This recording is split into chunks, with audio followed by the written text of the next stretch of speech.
carbon can be fixed and it's safe and it's going to be long lasting. Like, we've done thousands of them now and we've never had one return. Well, my name is Rob Mulder, and if someone was just to meet me, I would say that I'm, well, I guess our standard answer is carbon fiber dude. When I started, everything we built was carbon fiber. We made some of the very first carbon fiber windsurfers. We've made all sorts of stuff out of carbon. We moved into doing bicycles, and there's nothing we can't fix or make out of carbon now. We got this thing going and we don't advertise and we just make stuff. So with me and biking, back in the day, like, mountain biking was a cruiser bike. You know, and then it all of a sudden got into these more, you know, I guess you don't want to call them extreme bikes, but the first elastomer forks came in, and a good friend of mine from Norco, Dave Overgaard, wanted to buy a board off us, and I went, well, I wouldn't mind getting a bike. So we traded a bike for actually a couple bikes. I'll never forget, it was a Norco Sasquatch. Nothing special. It had those gray elastomer shocks, and man, I rode that thing and I went over some bumps and I went, wow, it's got front forks. And these things were, well, you know what they're like. They're just shit compared to what's out there now, but it was like a whole thing. And so right away it was like, this sport's awesome. So we were just like going every day. You know, we'd go up Frome, up Cypress, and we were just sending our bikes down everything, like, because there was no real trail building then. It was, you'd find out about this trail that some guy cut, and it was all loamers.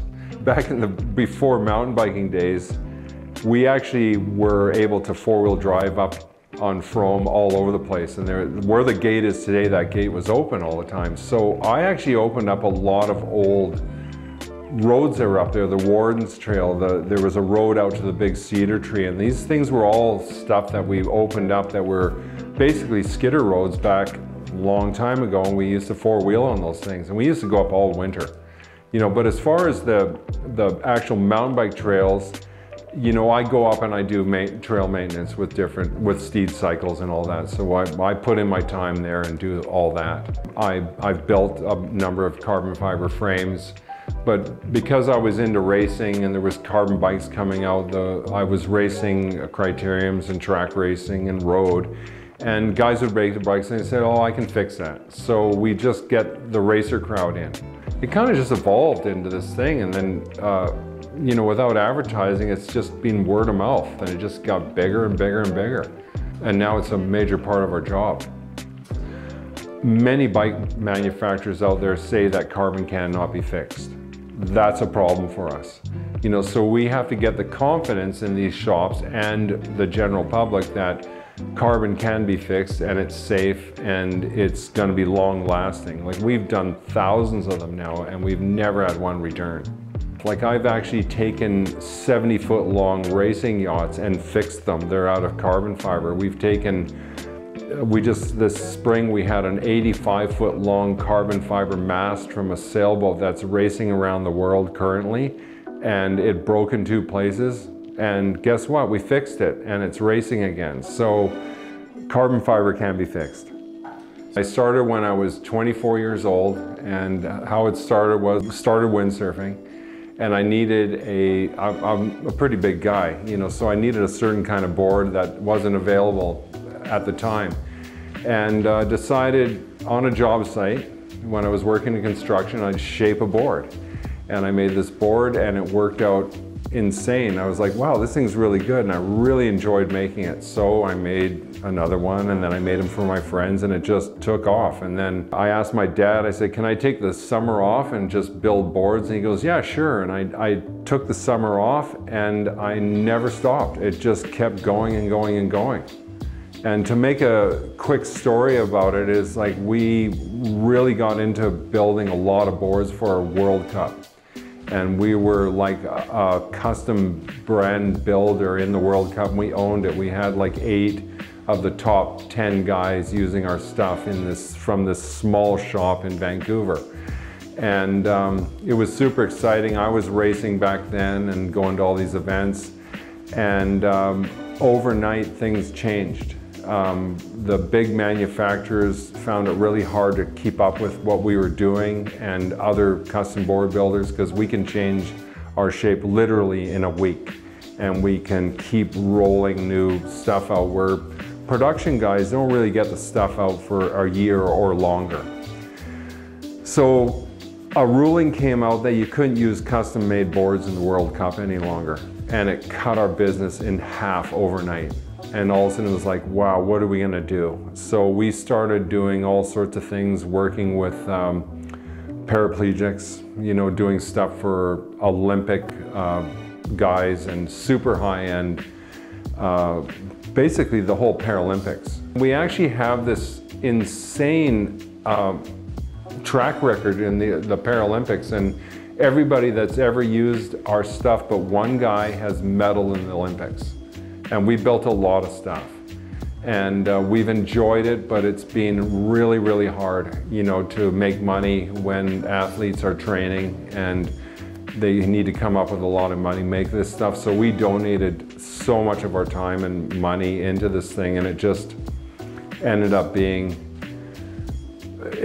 we just couldn't continue with it. It was killing us. You know, even though our heart was in it and we were making really cool stuff, it just ended up having to say no to all of it.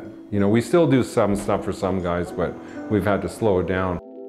My name is Torsten Taubel. I've worked on and off with Rob for many years. 2006 or 7, I think it was, something like that. So I met Rob through windsurfing back in, I think it was a race out here in Squamish in 1993. I think was the first time that I met him. And then also just knowing Robert's boards. I mean, they're known, they were like the brand to have. And when you're just first starting out, like that's, you know, you aspire to get a Roberts basically. A lot of times like Rob's like, okay, I have this one thing, and he'll like ask me, what do you think? And I'll tell him like, yeah, I think it's a great idea, let's go for it. Or I'm like, I don't know, maybe not, you know. And so we really like feed off each other's ideas and energy, and it's super fun because it also gets you like into the, like, you're always thinking of different things, so it's like innovating, like what else can you come up with, or what can you change here, you know, so you're always looking at different things, and so in that respect I think we work really, really well together. The first process is, you know, we get it in, we look at seeing where the repair is, and then half the time we're like, wow, this thing's really messed up. And then we go to the next phase is like sanding it out, and then laminating it with doing a carbon, whatever needs to be done with it. And then we do some fairing work with it, and then it gets primed and then painted. Fairing work is making sure that the tube isn't bumpy. So you're taking out all the bumps, so that's a fairing. You know, so that is where kind of the art is involved with it, is getting that all really good. It's one thing to do the repair, like we can knock off a lamination pretty darn quick, but the hard part is making your bike look new again. Or I don't like to say new again, I just say almost new again, because some people have huge expectations and they think it's going to actually look like a brand new bike, and some actually do. Yeah. But some don't, you know, because it's a really tough color to match. I think one of our processes when people come in for repair is the fact that they know that their bike is going to be safe and it's not going to fail. And that has been, I think, one of our hardest things, is just to tell people, like, this is guaranteed, like it will not break. When you break a carbon bike frame or it's damaged, it's literally a piece of garbage at that point. And so when we repair all these frames, and we've done a lot, like those things still then get ridden. You know, also I think what's really important about this bike frame repair stuff, and we feel strongly that you're basically taking garbage and turning it back into a bike again, but the environmental impact on building a bike versus what we do, we're actually recycling these things and keeping bikes on the road, which is really good for the environment. you know, so we feel like we're just saving it from the landfill and having all those manufacturing pollutants go up. We definitely want to keep doing bike frame repairs. We feel it's like a really good growing part of our business, but we're doing all this hydrofoil and windsurfing stuff too, and wingboarding and all the kite stuff, and that's growing too. So we're kind of getting thin on people. Like Torsten and I can't just do it all. So we're hoping to be able to grow somewhere. You know, my ideal thing would be if some young guy comes along here, because I'm not going to be working here the rest of my life. And I well, would just, you will be working the rest of your life, but this is my slow suicide. Yeah, so we'll be wanting this to carry on. It'd be great to see some young person that's really into what we're doing take it over one day. You know, maybe I can relax a little bit more or whatever, because we put a lot of long hours in here.